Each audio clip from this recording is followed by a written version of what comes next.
Por el gentil auspicio del Banco de la Producción. Buenos días. El personaje está aquí.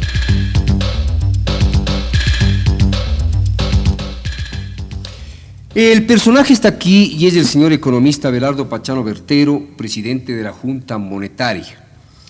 En el caso del economista Pachano, pues sobra cualquier presentación, y en el caso del economista Pachano, bien vale que el periodista reitere lo que ha manifestado más de una ocasión, que hay personajes de la vida pública nacional que tienen que estar presentándose en forma regular ante los distintos medios de comunicación colectiva porque son gente que genera noticia, y en el campo económico y en el campo financiero, pues la noticia se produce a diario. Señor economista Pachano, le presento a usted mi saludo respetuoso, y como siempre quiero pedirle que por favor el lenguaje que usted utilice en esta entrevista sea diáfano, directo, casi pedagógico, dada la complejidad de la materia que vamos a tratar. Quiero comentar con usted en primera instancia algunos hechos coyunturales que creo que le van a permitir a usted más de un esclarecimiento. Y quiero anunciar al público que el señor economista Pachano me ha autorizado para que eventualmente pueda operar línea candente. Ya pueden ustedes imaginarse lo interesante que resulta que el presidente de la Junta Monetaria absuelva a través de la línea telefónica preguntas del gran público. Puede haber línea candente a través de los teléfonos 454-230, 459-312. Bueno, vamos al grano, economista Pachano. El señor expresidente de la República, don Osvaldo Hurtado, en Guayaquil, instó al gobierno al que usted se pertenece a guardar silencio cuando se refiera al tema de la deuda externa para así evitar declaraciones contradictorias.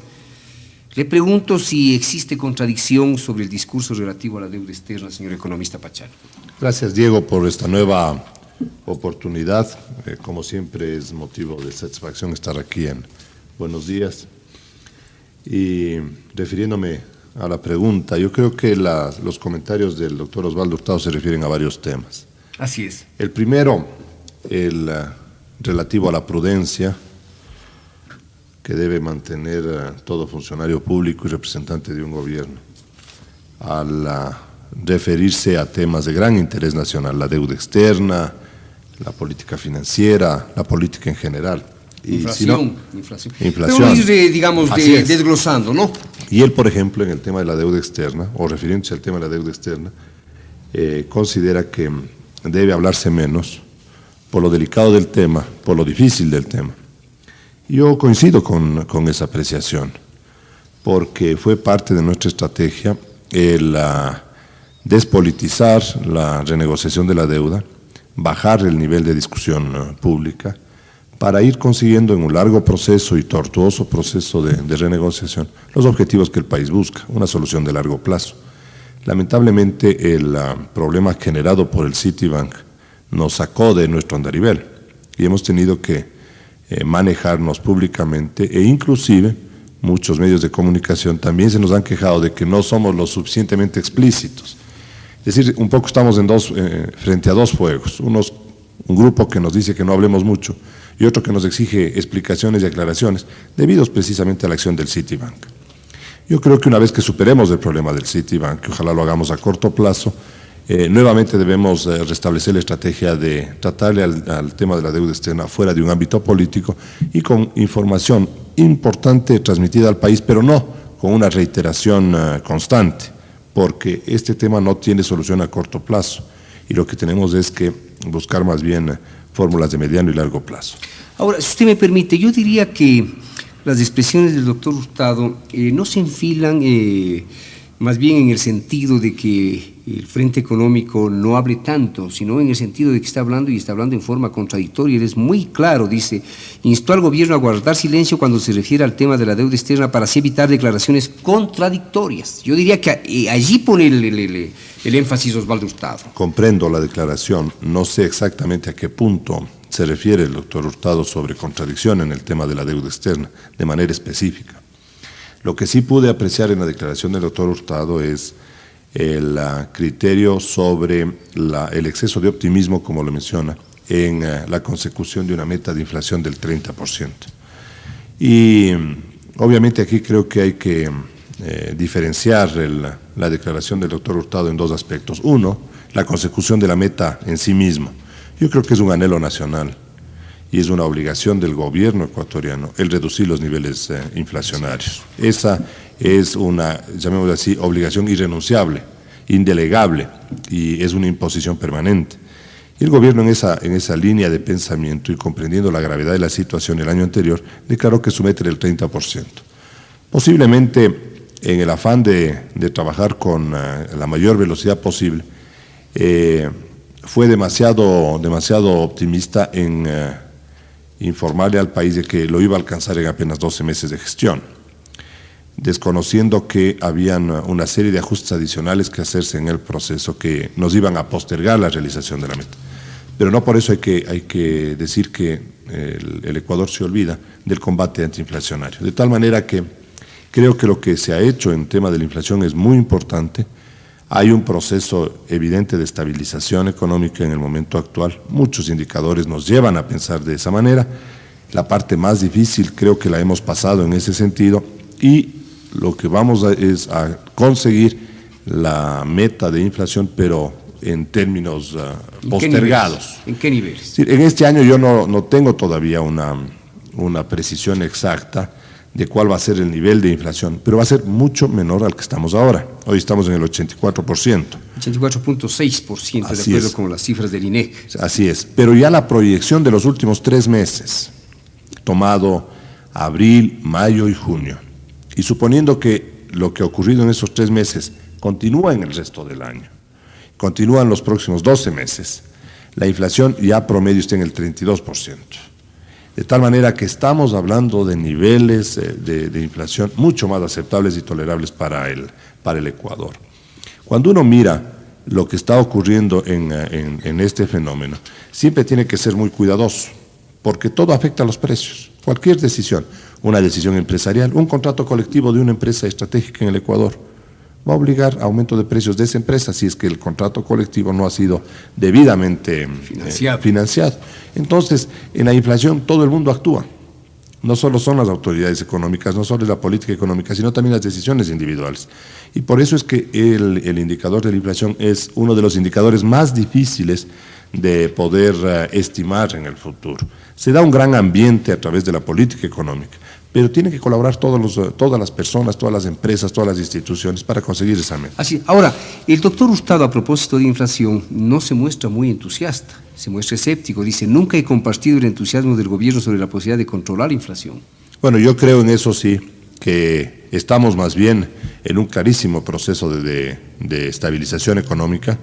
La reducción de la inflación de los últimos 3 meses es sustantiva. Y lo que le mencionaba Diego hace un momento, si tomamos los 3 meses como ejemplo de lo que podría ser un año, la inflación ya está en el 32%. Es decir, si abril, mayo y junio se repite con las variaciones que han sido de 2, 3 y 1%, así mensual, se repite a lo largo de 12 meses, en el mes de abril del próximo año estaríamos en el 32%. Ahora, la cuestión es tratar de conseguir que esto se repita. Claro. Pero ya 3 meses de 12 es del 25%. Es una muestra suficientemente representativa como para uno considerar de que estamos en un clarísimo proceso de estabilización. Y tiene que darse porque hay una política económica sana. El Estado gasta solo lo que tiene, no recurre a endeudamiento ni interno ni externo, está haciendo un gran esfuerzo de austeridad, un esfuerzo tremendo de austeridad. La política monetaria es una política rigurosa, muy selectiva. La política cambiaria está funcionando. Vemos en general que hay tranquilidad en las transacciones. Entonces, esto tiene que dar los resultados. A la corta o a la larga tenía que venirse un proceso de estabilización. Ahora bien, no quisiera que la primera pregunta quedara un poco en el aire. Pensaba sobre la cuestión de la deuda externa. En forma sintética, ¿cómo va el asunto? Bueno, sobre la deuda externa, 2 temas. El uno, el Citibank. En el caso de Citibank, las conversaciones con los representantes de esta institución bancaria han avanzado notablemente. El señor presidente de la República, en declaraciones realizadas el día de ayer, le anuncia al país que es posible que en los próximos días les tengamos alguna noticia favorable. La verdad es que con la intermediación de un altísimo funcionario internacional, de una organización multilateral, hemos avanzado en las conversaciones con el Citibank a un nivel que nos vuelve optimistas en el momento actual en pensar de que podemos tener una solución satisfactoria a los intereses ecuatorianos. Es decir, estamos hablando nosotros de una solución mediante la cual se le restituya los fondos al país, es decir, se le vuelva a dar la línea crediticia al Banco Central del Ecuador. Concretamente, la solución consistiría en que el Citibank devolvería los $80 millones. Sí, la solución consiste en obtener nuevamente fondos provenientes del Citibank por un monto parecido o por un monto igual al de los $80 millones. En esa conversación estamos.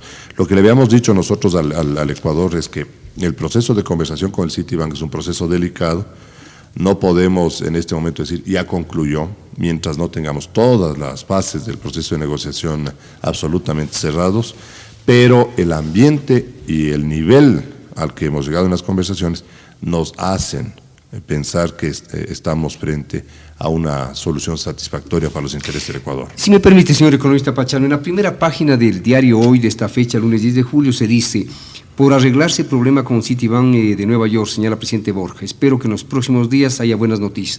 Y acaba de manifestar el economista Pachano, salvo que pues yo no interprete bien sus palabras, que la solución consistiría en que el Citibank pues proveería de fondos al Ecuador una cifra igual a la que se debitó, es decir, los $80 millones. En definitiva, el Citibank estaría devolviendo al Ecuador los $80 millones. Sí, bueno, ese es el punto de vista ecuatoriano en el proceso de negociación y en esa línea estamos conversando precisamente. Ahora, ¿hay antecedentes que permitan señalar que el Citibank va a ser flexible en este punto? Yo creo que sí. Tenemos bastantes elementos de juicio.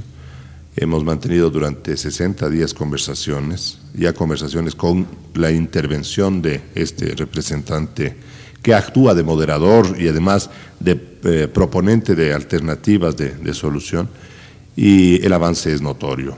El avance es notorio, hay un buen ambiente en las conversaciones, se ha reflexionado mucho sobre las consecuencias de la decisión tomada por el Citibank, creo que se sensibilizaron al darse cuenta de toda la fenomenología. ¿Quién es este famoso intermediario? Bueno, sería una buena noticia. Tan pronto acabemos el proceso, habíamos nosotros ofrecido dar toda la información. ¿Es ecuatoriano o no, es extranjero? No es ecuatoriano, es una persona que tiene un gran interés en el Ecuador.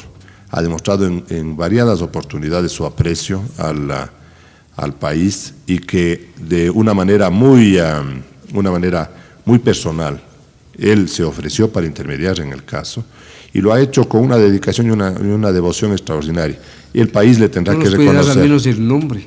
No. Habíamos quedado con él en mantener esto todavía con cierta reserva. Bueno, que no sea el nombre, que sea el apellido.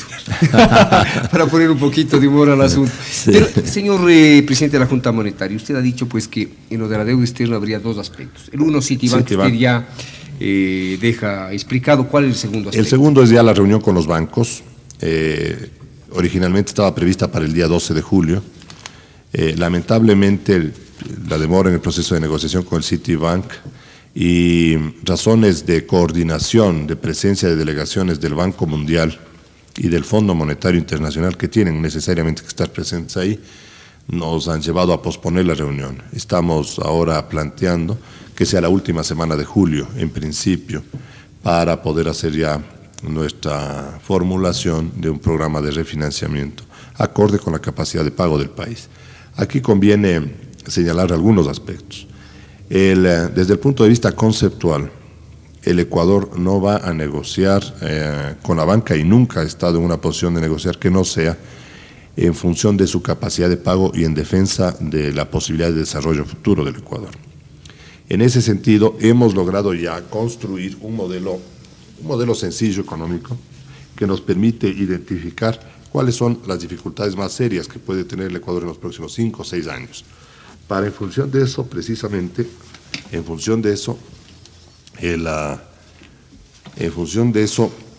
poder determinar las condiciones de la renegociación de la deuda. Entonces, vamos a una renegociación conceptual. De esa renegociación conceptual saldrán los números, es decir, cuánto se puede pagar, en qué condiciones, cuánto hay que reducir la deuda. Ese es el primer elemento. El segundo elemento es de que cualquier mecanismo que se estipule de reducción de la deuda va necesariamente a contar con la intervención del Estado ecuatoriano. En otras palabras, si se reduce un X% del valor, 35%, por ejemplo. supongamos que sea cualquier porcentaje, podemos jugar aquí, porque no hay ningún porcentaje predeterminado. De ese porcentaje, el Estado ecuatoriano tiene que ser el principal beneficiario.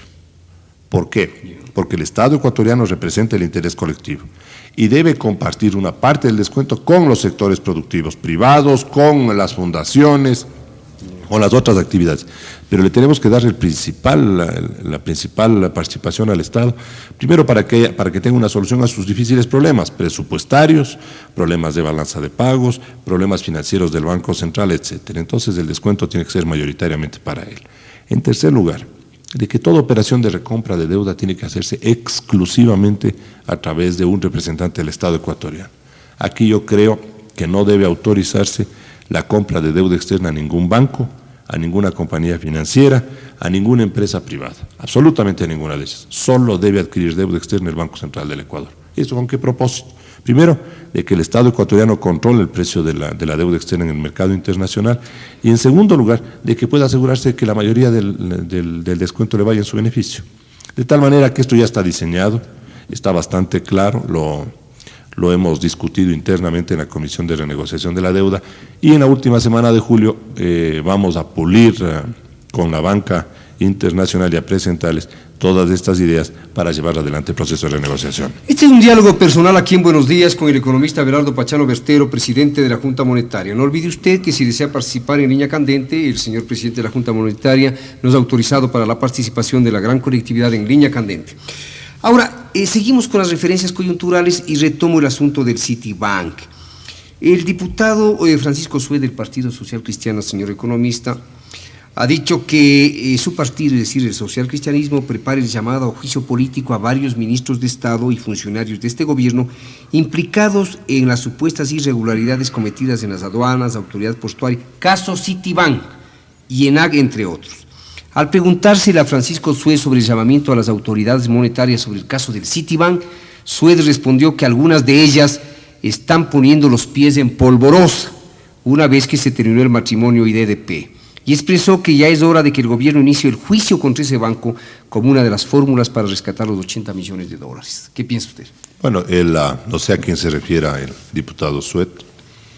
Yo estoy en funciones, he asumido mis responsabilidades en todas las gestiones que han sido encomendadas como presidente de la Junta Monetaria, y el caso Citibank ha sido ampliamente explicado al país. Hemos ido al Congreso Nacional. El Congreso Nacional expidió un acuerdo de solidaridad con las autoridades económicas ecuatorianas, recibió toda la información en detalle, les hemos dejado inclusive documentos y hemos podido inclusive confirmar y demostrar de que en el Ecuador se actuó con buena fe, hubo un proceso de renegociación claramente establecido y de que la acción del Citibank fue una acción unilateral, imprevista, por decirlo menos. En cuanto tiene que ver con la iniciación de un posible juicio político, juicio legal al Citibank, al Citibank, yo creo que ese es un tema extremadamente delicado.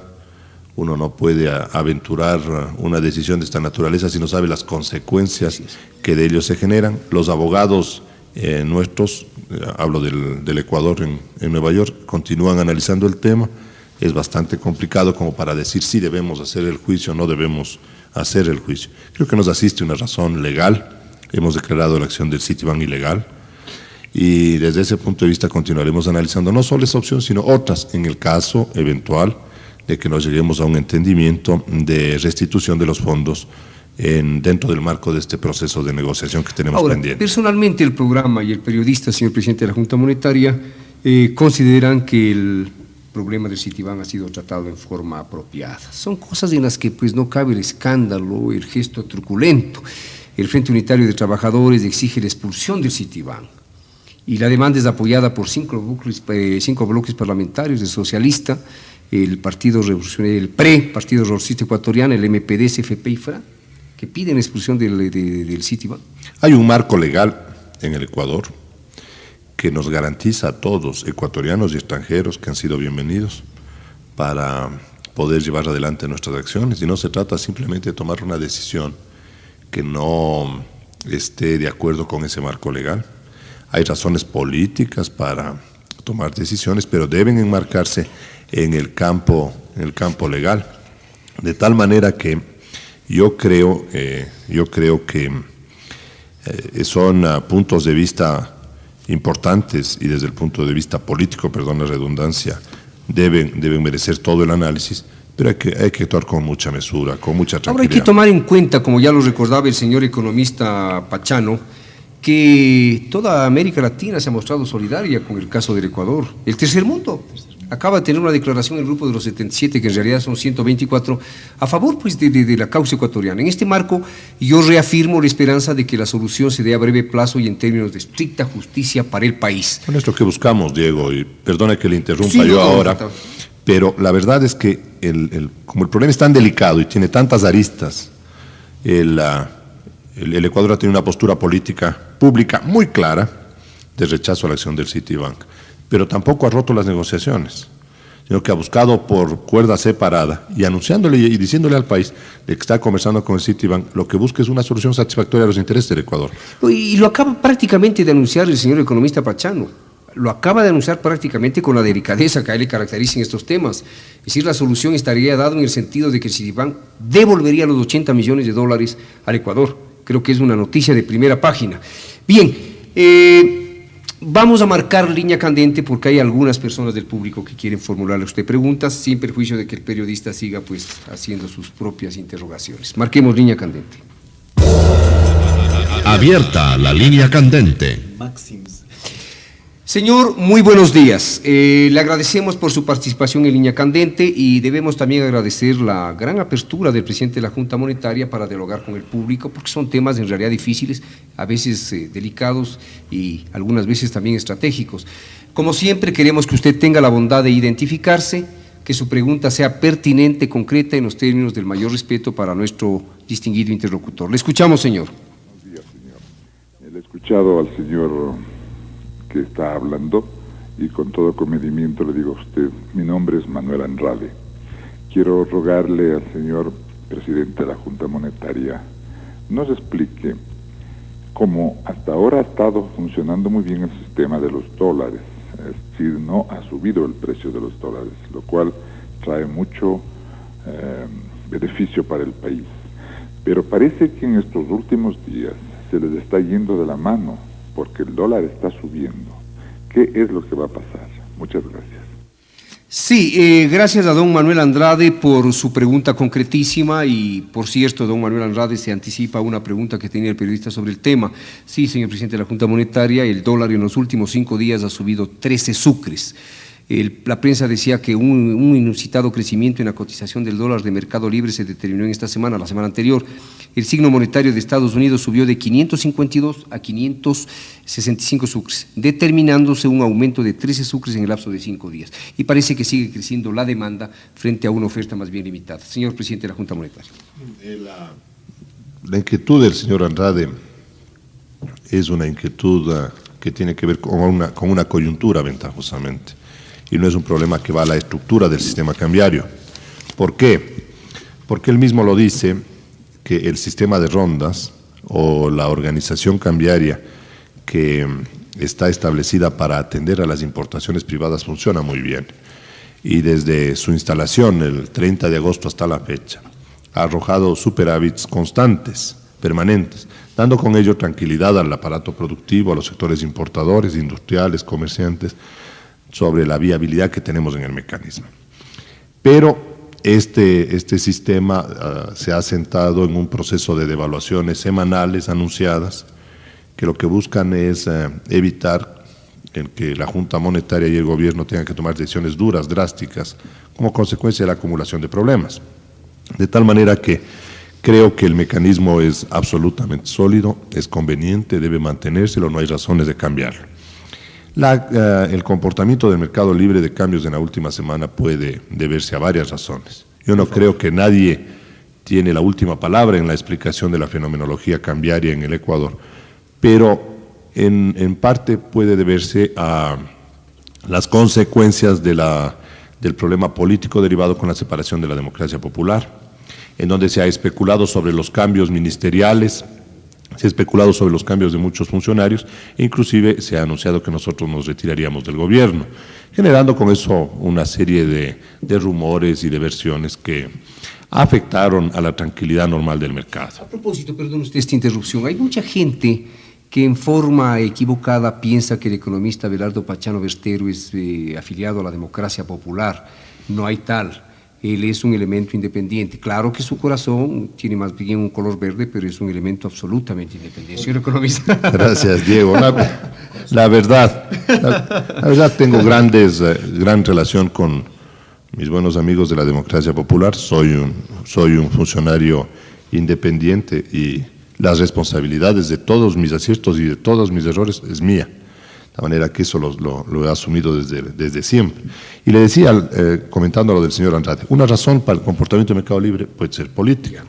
La otra razón, económica, como el margen entre el mercado de intervención de las rondas y el mercado libre fue tan pequeñito que solo es comparable con el margen que el Ecuador tenía en la década pasada, en los años 70, en el gran boom petrolero, porque esos diferenciales no se llegaron a dar durante todos los años 80, siempre se fueron abriendo los diferenciales.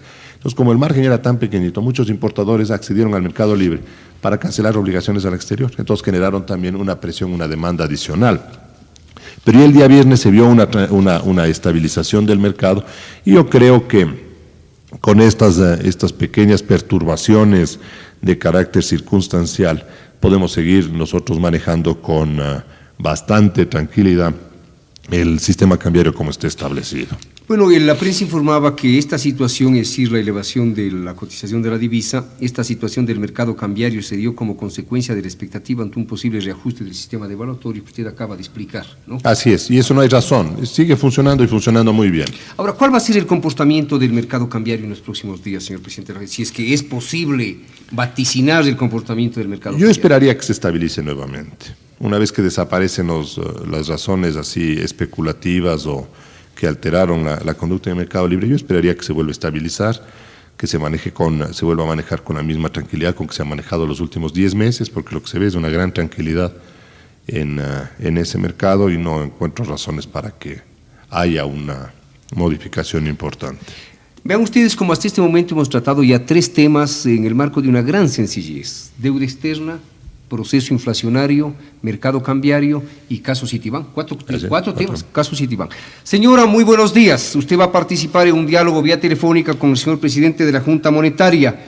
Le pedimos que tenga la bondad de identificarse y que su pregunta, pues obviamente, se inscriba en el contexto de lo que venimos discutiendo. Adelante, señora, muy buenos días. ¿Aló?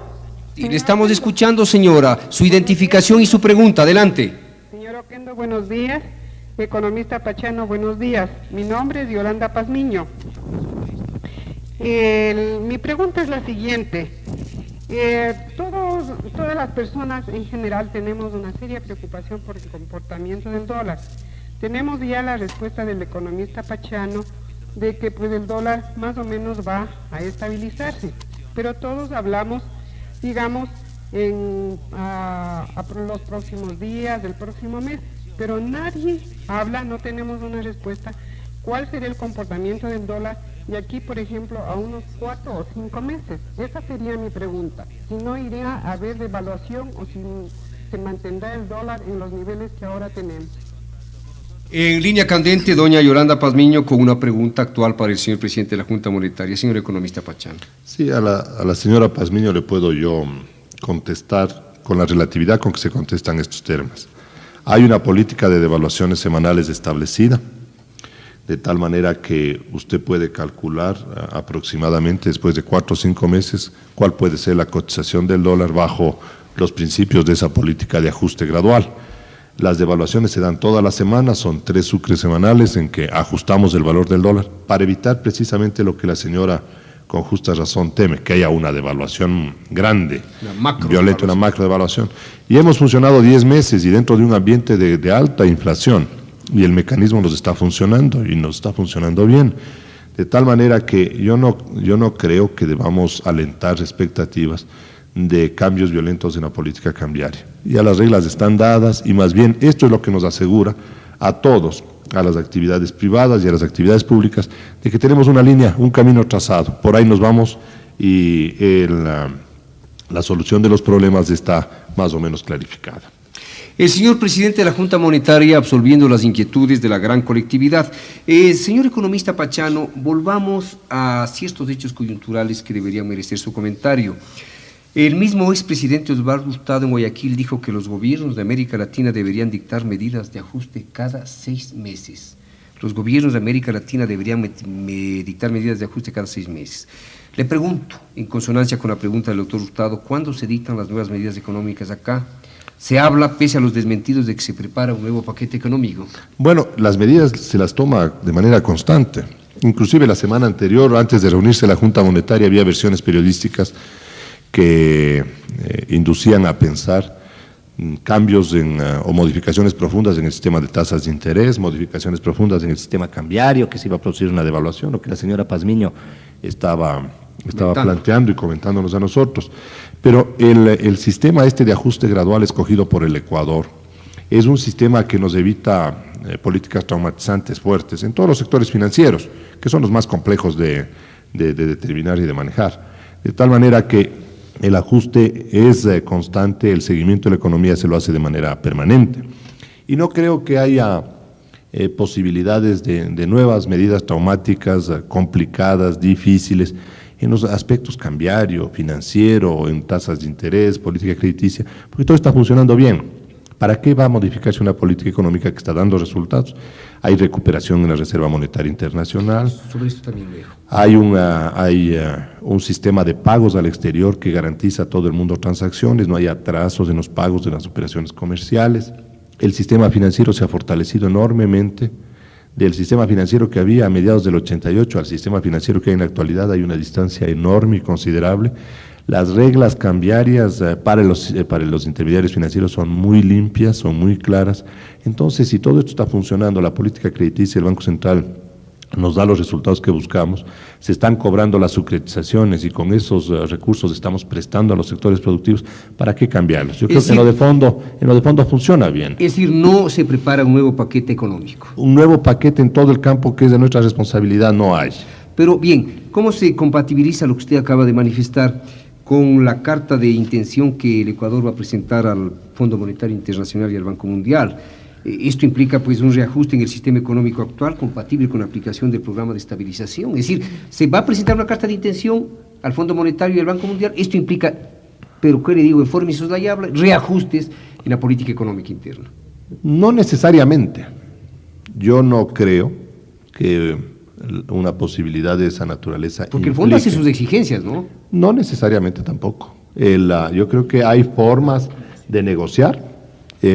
Con el Fondo Monetario no toda política económica tiene que ser impuesta. Yo creo que el Fondo Monetario ha logrado, con los lamentables resultados de América Latina en los años 80, ha logrado flexibilizarse y comprender de que hay una realidad mucho más profunda de la que se puede derivar de modelos económicos simplistas o de carácter neoliberal, como se les ha mencionado. De manera que los procesos de negociación con el Citibank no implican y no son condicionantes de que se imponen políticas económicas. Bueno, en el caso concreto del Ecuador, pero habrá alguna exigencia, por mínima que fuese. Por eso estaba refiriéndome. Explícito, por favor. En el caso ecuatoriano, por ejemplo, el Banco Mundial, para hablar ya de una institución internacional, el Banco Mundial apoya toda la política de tasas de interés y política cambiaria que tiene en vigencia el Ecuador, sin que nosotros le hayamos pedido nada. El Banco Mundial ha hecho una declaración de soporte a toda la política económica. Es más, el Banco Mundial tiene un documento presentado que dice que el nivel de ajuste fiscal es extraordinario, que ellos nunca se imaginaron que el Ecuador y el gobierno ecuatoriano iba a realizar un esfuerzo de la naturaleza que ha hecho. De tal manera que cuando se habla de carta de intención, de conversaciones con el Banco Mundial y se dice que viene un nuevo paquete económico y cosas así complicadas, son resultado de especulaciones antes que de realidades. No necesariamente tienen que darse medidas traumatizantes al país cuando se está en un proceso de pero negociación. para ser realistas y no especulativos, ¿cuál es el contenido de la carta de intención? Así en grandes líneas. Bueno, yo no he visto la carta de intención ¿Pero todavía. usted la va a llevar a Washington a fines de este mes? No necesariamente. A fines de mes vamos a conversar con los bancos. En la reunión con los bancos estamos invitando al Fondo Monetario y al Banco Mundial, de tal manera que la carta de intención, de haberla en su momento oportuno, será conocida por el país, porque yo creo, y aquí voy a otro elemento de juicio, Diego, que es muy importante. Cuando el gobierno decida, si decide, por supuesto, firmar una carta de intención ante el Fondo Monetario o el Banco Mundial, cuando lo decida, en ese momento tiene que hacerla pública. Tiene que publicar en todos los medios de comunicación, porque ese es un documento que no tiene que servir para especulaciones o para filtraciones o para interpretaciones antojadizas, sino que tiene que ser conocida por todos los ecuatorianos.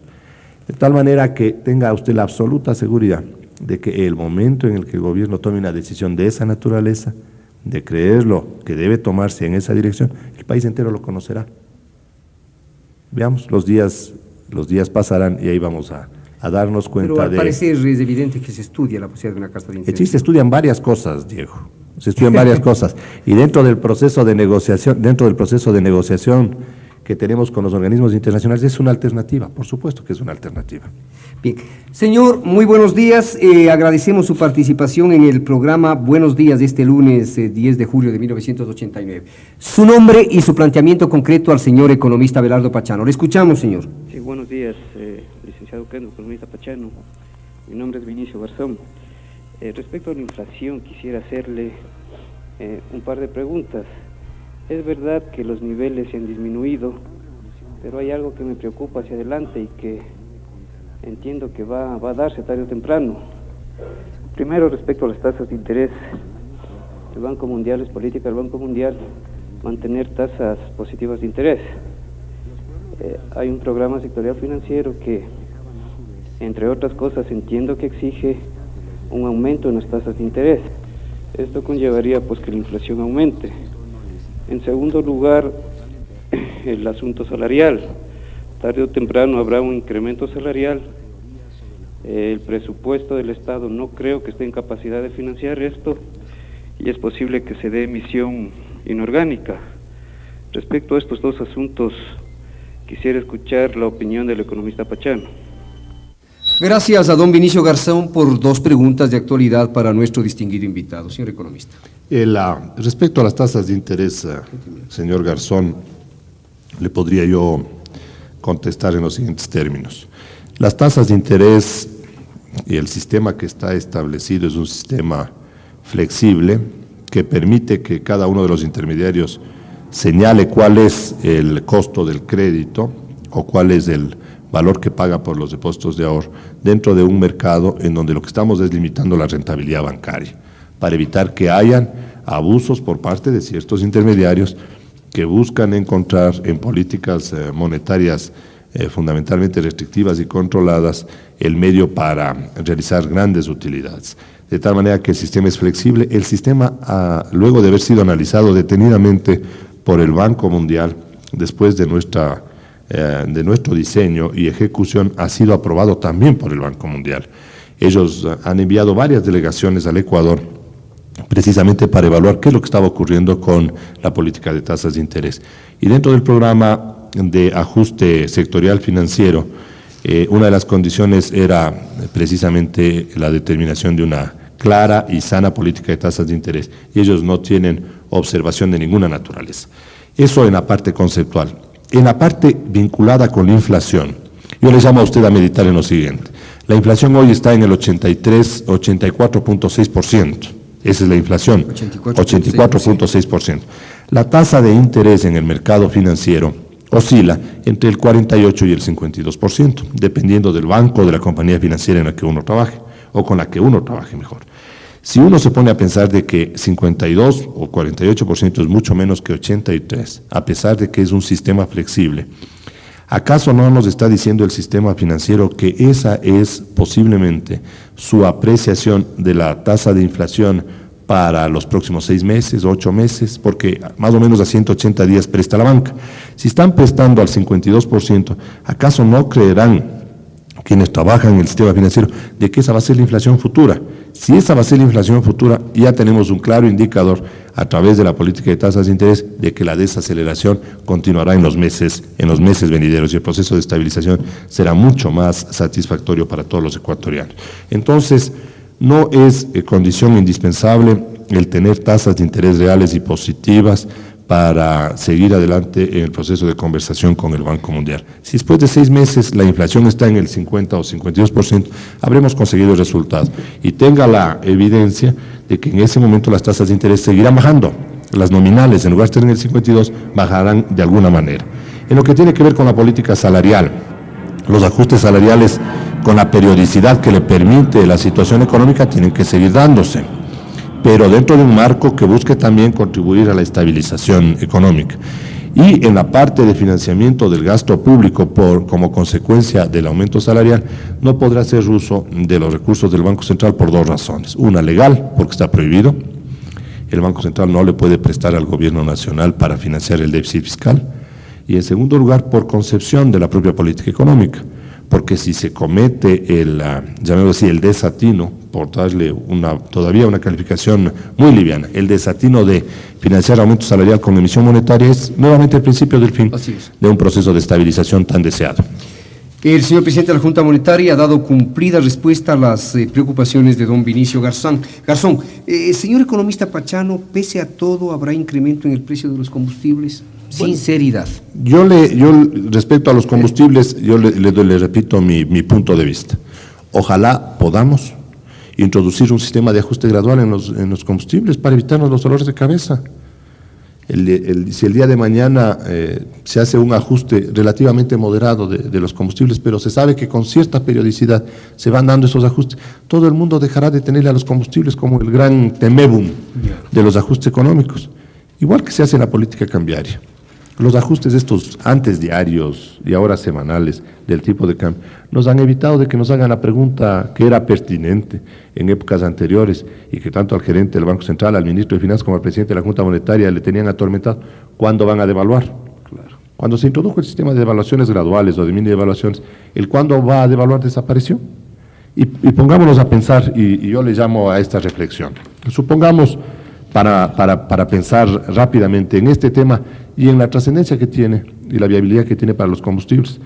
Si el 30 de agosto, cuando se produjo la devaluación a 390 sucres, no se introducía en el país la devaluación del 2 sucres 50 semanal, y nos volvíamos a analizar al 30 de mayo, cuando se tomaron las medidas, y se modificó de 470 a 490 sucres del dólar. Imagínense lo que hubiera pasado en el Ecuador si la devaluación era de 390 a 490. La devaluación fue de 10 sucres. Nadie protestó, todo el mundo comprendió de que las cosas tenían que hacerse de esa manera. Las actividades productivas siguieron realizándose normalmente. ¿Qué pasa si optamos por un sistema similar para los combustibles? Yo creo que será altamente satisfactorio para el país, de tal manera que yo creo que no hay que rezagar los atrasos de los precios en procesos inestables, buscando obviamente la consecución de la estabilidad, igual que en salarios. Si usted no ajusta un año completo, claro, luego tiene que hacer un aumento, tiene que ser un aumento ¿Pero usted grande. ha podido pulsar cuál es el sentimiento del gobierno frente a su propuesta? Bueno, yo he dado mi opinión al gobierno. ¿Qué dice el presidente Borja, por ejemplo? Bueno, no le podría dar la opinión del presidente Borja porque no le he escuchado la opinión. Pero el ministro Tamariz es una persona abierta a escuchar. Él me ha escuchado mi punto de vista. Como a él le corresponde y es de su responsabilidad este aspecto, él no me ha dado una respuesta, pero le he visto muy receptivo a una opción de esta naturaleza. Que es, reajustes periódicos en el precio de los combustibles. Y en montos reducidos. Eso nos va a aliviar tremendamente y las expectativas van a cambiar. De tal manera que la prensa ya no va a estar pensando en que va a haber un gran ajuste en los combustibles, sino va a decir, bueno, el próximo mes ya suben X sucres en el galón de los combustibles. Con esos sucres pequeñitos que ha acuñado el Banco Central, claro, que reflejan en realidad el valor de la moneda, ¿no? Ese sí es en realidad un reflejo auténtico de en qué ha quedado convertido el sucre. Es una cosita de este tamaño, señor economista, ¿no? Bien, tenemos nuevas llamadas telefónicas, un momentito. Hay una nota de la Asociación Nacional de Empresarios. Le preguntan a usted cuándo se inicia el proceso de reactivación económica. dice que está bien, que se ha logrado una cierta estabilización en el esquema económico del país, pero que cuando se inicia la reactivación, ¿cuándo se reinicia la reactivación en el país? Si habría cómo reactivar al Ecuador hoy, estaríamos deseosos de poder impulsarlo. El problema está en el cumplimiento de todos los principios básicos que conlleva una sana política económica. Primero hay que corregir los desequilibrios con los que estamos viviendo. Ponerle al país en una situación que le permita reactivarse sanamente. Y una vez que estemos en eso, proponer nuevas alternativas. Pero el programa de estabilización en sí mismo ya es un programa reactivador. Pero se habla de que el país está viviendo una estanflación. Por supuesto. Esta inflación es decir, una conjunción de inflación y recesión. Por supuesto, pero el problema de la recesión no está debido a la política económica, es consecuencia de una realidad nacional. Si el Ecuador no tiene recursos... políticas restrictivas, no, también de ciertas políticas restrictivas. No, porque usted no puede ser expansivo en sus políticas si es que no tiene recursos. Si usted no tiene reserva monetaria internacional, ¿cómo va a impulsar importaciones? Si no tiene con qué pagarlas. Si usted tiene atrasos en todas las obligaciones al exterior, ¿para qué va a incurrir en nuevas obligaciones? Se va a endeudar más, si no puede ni siquiera pagar las que ya tiene. Entonces, ¿de qué política expansiva? Si usted tiene una inflación del 90 o del 80%, ¿usted cree que es responsable por parte del Banco Central y de la Junta Monetaria el señalar políticas monetarias expansivas a ese nivel? ¿O más bien debemos establecer políticas que bajen la inflación? De tal manera que la línea de política económica es consecuencia de una lamentable situación económica de escasez de recursos. Cuando todo se ponga más o menos estable y corregido, se puede reactivar la economía ecuatoriana. Pero la reactivación tampoco va a ser una reactivación extraordinaria, va a ser una reactivación moderada, porque no tenemos recursos considerables nosotros para hacer. Ahí creo que hay una inconsistencia empresarial. En las declaraciones que me acaba de comentar Diego, hay una inconsistencia empresarial. Ellos saben, porque ellos trabajan en sus empresas, ellos saben que cuando no hay recursos no hay cómo expandirse. Cuando una empresa ha sido mal manejada, y ha utilizado todas las reservas que tenía acumuladas, todos sus ahorros, ellos saben que tienen que introducir correctivos muy duros, correctivos dolorosos, hasta volverle a colocar en esa empresa en una posición viable financieramente. De tal manera que, igual que es lo que ocurre con una empresa, ocurre con el país, y no deben pedir y no pueden pedir una reactivación bajo los principios o la situación en la que está atravesando el país. Este es un diálogo personal directo con el economista Abelardo Pachano, presidente de la Junta Monetaria. Señor, muy buenos días. Le damos la bienvenida al segmento Línea Candente. Su identificación y su pregunta. Adelante, señor. Soy Gilberto Contreras, mi querido Diego. Buenos días, señor economista Pachano. Buenos días. Sobre el asunto de la gasolina, aunque yo no tengo ya nada que ver hace muchos años sobre este asunto, pero escribí un artículo hace pocos días en Cartas a los Lectores precisamente sobre el precio de la gasolina. Y veo que concuerdo, me place sobremanera, plenamente con lo que el señor economista Pachano indica. Hay que hacer también esta especie de mini devaluaciones en la venta de la gasolina, porque no hay duda que la gasolina se filtra por las fronteras frente al mejor precio que tienen en Colombia y que tienen en el Perú. Yo quisiera rogarle, si usted puede, si es que no puede, naturalmente mejor que no lo diga, ¿qué sector alguien tiene que haber en el gobierno que, entendiendo el problema, no lo quiere hacer? Y no lo quiere hacer, permítame que le diga, porque deben haber intereses precisamente en la diferencia de precio en el sector hidrocarburífico. No sé a qué nivel, o posiblemente a niveles de bajos mandos, no sé realmente, no quiero especular sobre eso, pero la verdad es que debe haber oposición a una medida muy clara, una medida acertadísima, como sería esto de seguir subiendo el precio cada mes, cada 2 meses, cada 3 meses, de pequeñísimas cantidades que, como usted bien ha calificado, nadie protesta en la mini devaluación del dólar. Muchísimas gracias. Gracias también al gentil amigo doctor Gilberto Contreras Navas por una pregunta que deberá ser absuelta por nuestro invitado. Sí, Diego, y al doctor Contreras le puedo decir que yo no he encontrado resistencias en el gobierno sobre una propuesta de esta naturaleza. Lo que he podido apreciar es que hay inquietudes de cómo puede funcionar. de qué manera se le puede establecer operativamente, evitando que hayan abusos como consecuencia de una política de esta naturaleza. Pero es muy conveniente señalar que yo he mirado con gran satisfacción en muchos sectores nacionales la aceptabilidad de la propuesta del ajuste gradual en los combustibles, porque nos saca de encima el dolor de cabeza de una medida dura, de golpe, de tiempo en tiempo. Y con eso le estamos dando recursos al sector público oportunos para realizar también inversiones importantes. En el sector de los hidrocarburos, específicamente en el Ministerio de Energía, yo he encontrado gran receptividad. El señor ministro de Energía, un hombre sumamente capaz, un hombre muy honesto, absolutamente claro. Los subsecretarios que tienen ahí, por ejemplo, el subsecretario de Petróleos, que es el economista Carlos Isurrieta, también absolutamente capaz, muy honesto, también receptivo en esta propuesta, y están evaluándola, porque tienen que analizar. ¿Cuándo se aplicaría esta medida? No sé, yo no le podría dar una respuesta a esa pregunta tan inquisidora suya, Diego, porque es una sugerencia que yo la he hecho desde hace mucho tiempo, desde hace muchísimo tiempo. Señor economista, el tiempo apremia, a usted se le podría preguntar mil cosas. Bueno, ¿cómo va la recuperación de la reserva monetaria? Así en términos concisos. Bueno, el último mes no tuvimos un mejoramiento de la reserva porque se cancelaron 16 millones de dólares de interés a la banca con nuestros propios recursos.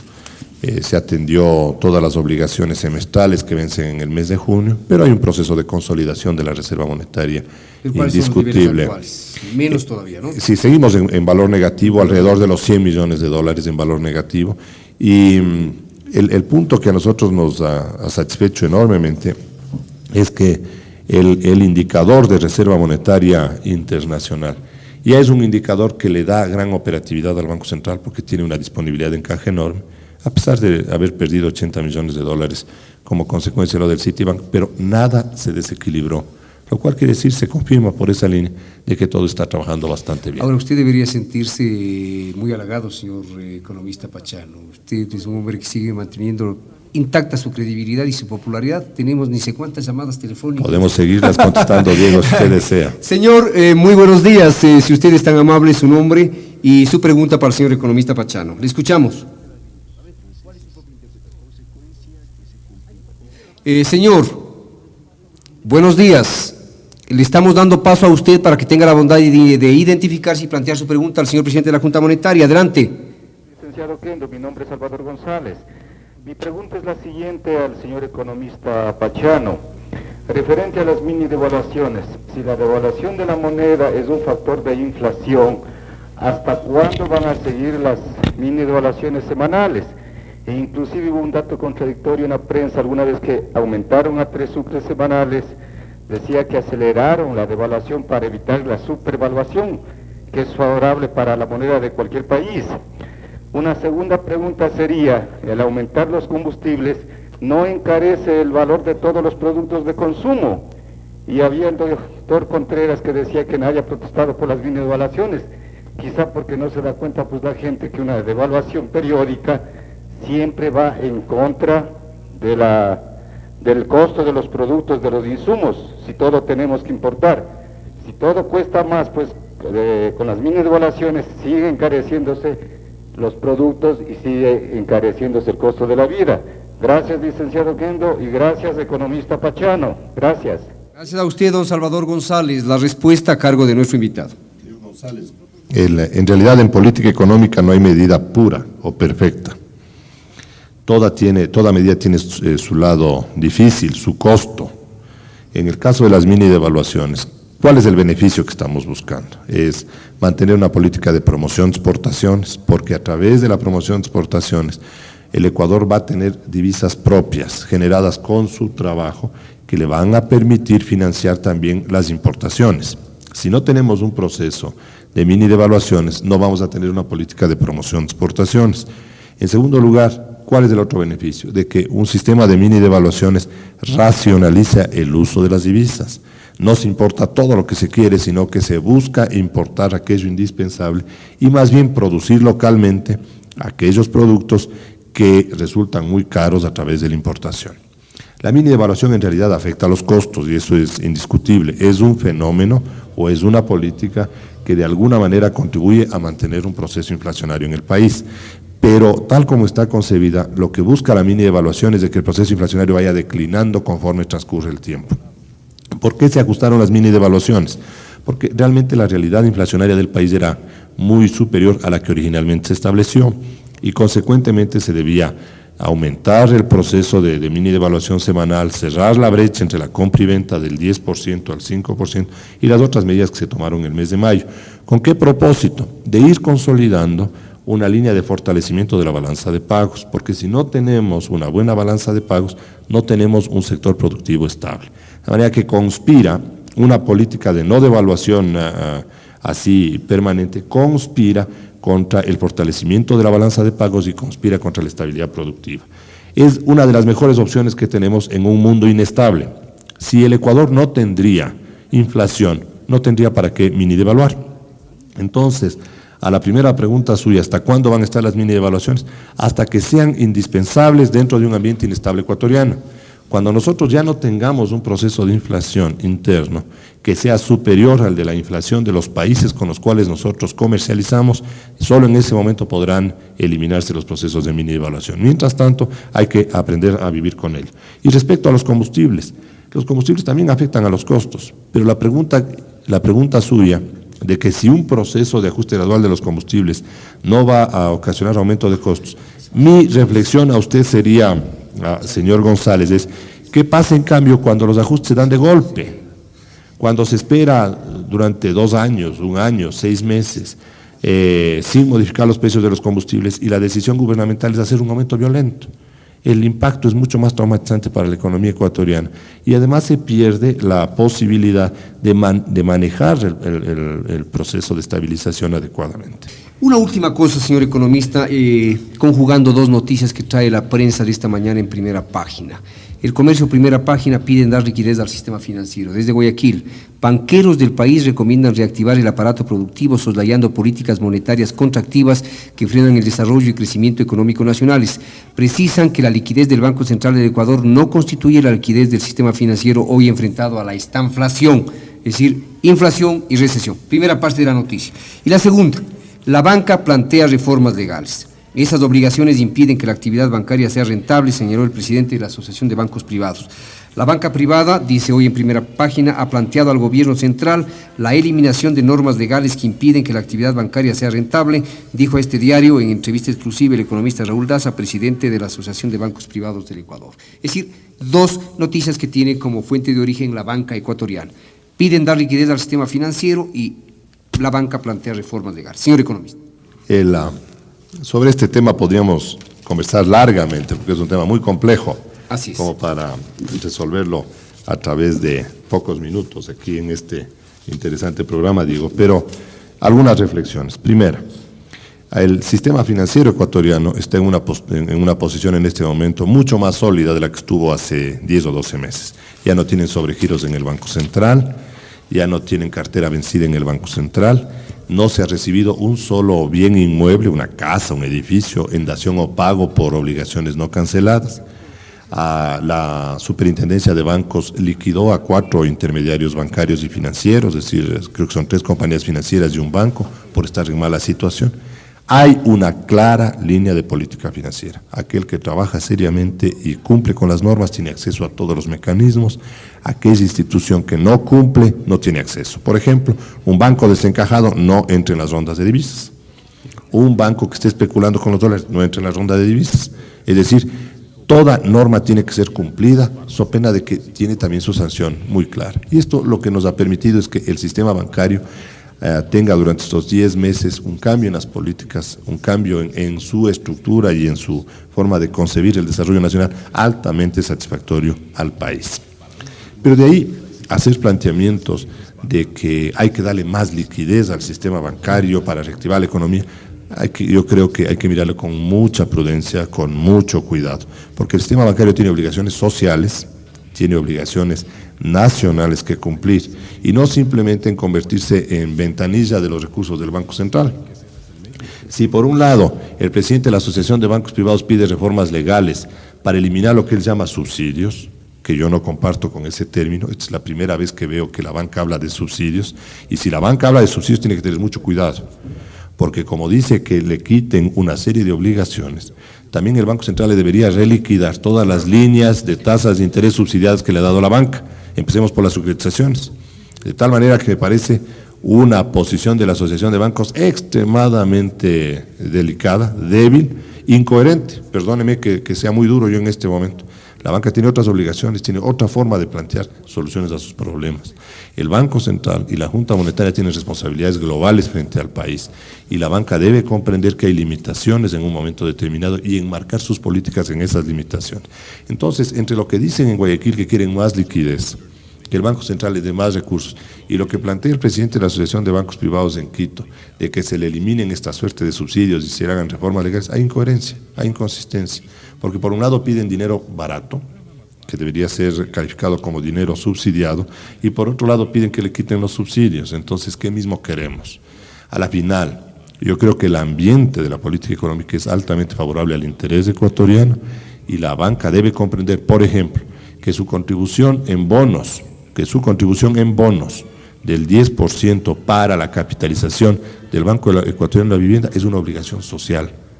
Yo no estaría de acuerdo con que se les quite esa obligación social, porque la banca tiene que cumplir esos papeles. Por ejemplo, el segundo elemento, piden que se le elimine la línea de fondos financieros, que tiene una tasa del 32%, que ya los propios agricultores consideran que es muy alta, y ahora la banca dice que ese es un subsidio que hay que eliminar.